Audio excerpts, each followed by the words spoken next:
Once more, Jeremy Clarkson has succeeded. At the farmers' protest, Clarkson utterly destroyed a BBC reporter. In today's video, London will be seeing and responding to some intense material. Before we begin, please hit the like button, subscribe to the channel, and become a part of our rapidly expanding community. Just a brief note to let you know that we have brand new Trapped Farmer t-shirts in stock. Go get them right away at british.com or by clicking the link in the description. Watch this and tell us why you're here. Mr. Cellcase, since I'm here to support farmers, are you upset? You must be upset on someone else's behalf, which is equivalent to saying, yes, no, I'm not angry on someone else's behalf.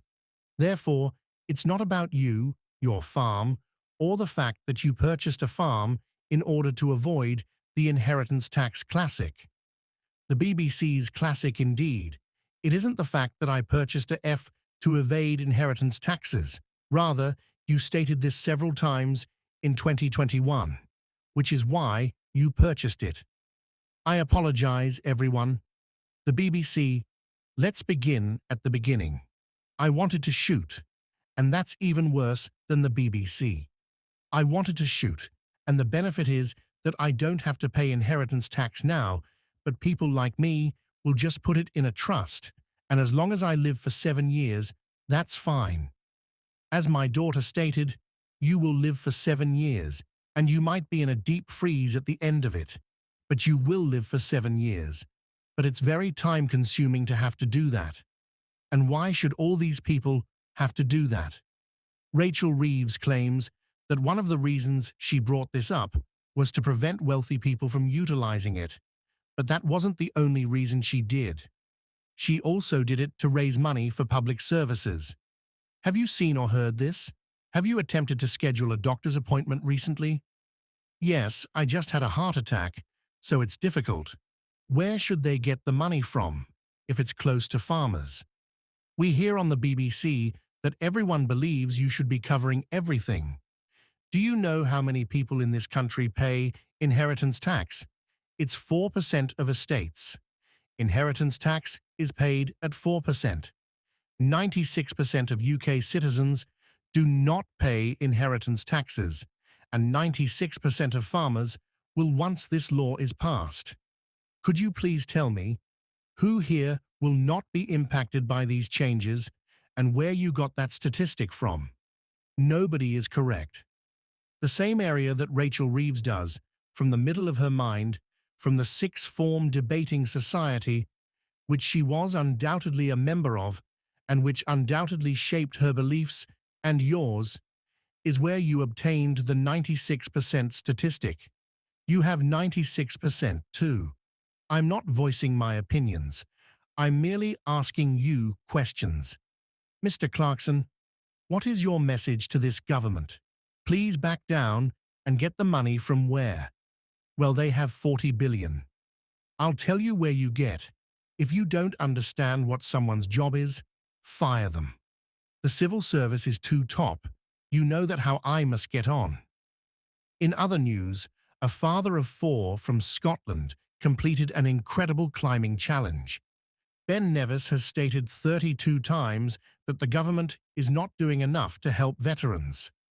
Johnny Payne, 48, of Dunfermline, took on the challenging task of ascending more than 540 kilometers with a 42.2 meters total elevation gain. The strength and conditioning coach, who has previously instructed military people in self-defense, harshly criticized government assistance for veterans, claiming it was inadequate. Payne emphasized that support networks are usually managed by veterans who have personally suffered from the aid gaps, described the substantial obstacles that veterans encounter upon entering the civilian world, which go well beyond straightforward adjustment problems. Payne clarified that there is no formal ramp-out procedure at all once you have signed your release and departed. They allow the country so much time, then take your documents and bid you farewell. He underlined that charities, not the government, provide the majority of crucial support services, leaving many veterans vulnerable once their duty is ended. This is not only discouraging, but it can also be crippling and extremely harmful, he continued. Pei shown how even simple duties might become too much for ex-service members. The loss of military structure and close-knit social networks exacerbates these difficulties, he said, adding that even doing something like the Sunday big shop can be incredibly overwhelming. Almost everything that we as civilians consider normal is now extremely abnormal to someone coming from a very different way of life. Through the jiu-jitsu sport, the non-profit Pain, supported by his challenge, assists veterans by funding their jiu-jitsu memberships and providing them with mental health treatments.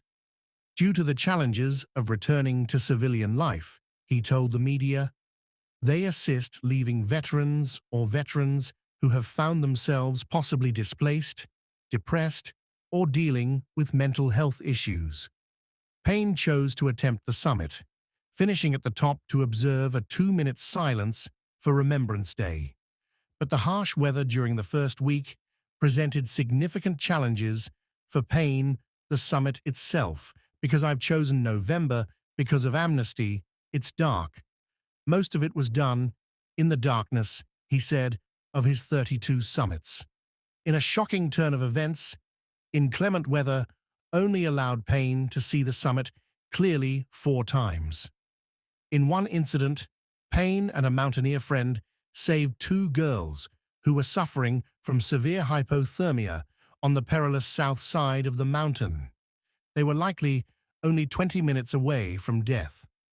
Payne recalled that the 8-hour rescue mission compelled him to promptly resume his challenge in order to stay on schedule. Payne became a de facto mountain rescue operative, assisting in the rescue of 10 people during his challenge. He described his feelings following his summit attempt as being a little disoriented. It's an odd one. I've been on that mountain for 2 weeks. I've been stuck in this kind of pattern of constant. It's strange, but after persistent and extremely taxing summiting, I found it difficult to leave.